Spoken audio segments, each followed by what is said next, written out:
These emails prove absolutely nothing. In this email you refer to with the name of a victim that was unredacted, so I will go ahead and say it, Virginia Guffrey. And it was CBS's own reporting, Ouija, that recently wrote that Miss Guffrey, you should all go ask them after this briefing of why they chose to redact that name of a victim who has already publicly made statements about her relationship with Jeffrey Epstein. I have your statement about the new Epstein emails that have been released by House Democrats. Separate from why you believe the emails were made public, can you address their substance? Did the president ever spend hours at Jeffrey Epstein's house with a victim? These emails prove absolutely nothing other than the fact that President Trump did nothing wrong. And what President Trump has always said is that he was from Palm Beach, and so was Jeffrey Epstein.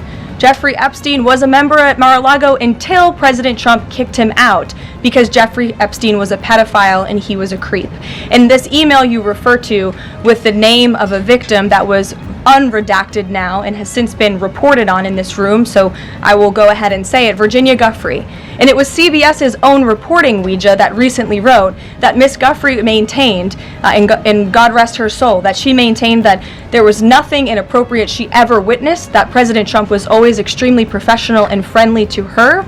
And so I think it's a question worth asking the Democrat Party, and you should all go ask them after this briefing, of why they chose to redact that name of a victim who has already publicly made statements about her relationship with Jeffrey Epstein and is unfortunately no longer with us. Mary. Thank you, Karoline. 2 questions on this. In the interest of transparency, why not just go ahead, release the full files on Epstein, get this all over with? This administration has done more with respect to transparency when it comes to Jeffrey Epstein than any administration ever. In fact, this administration, the Department of Justice, has turned over tens of thousands of documents to the American people.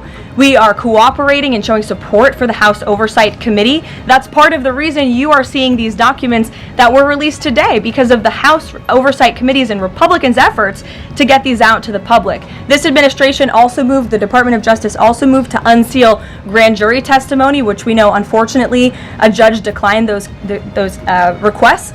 So this administration has done more than any, and it just shows how this is truly a manufactured hoax by the Democrat Party.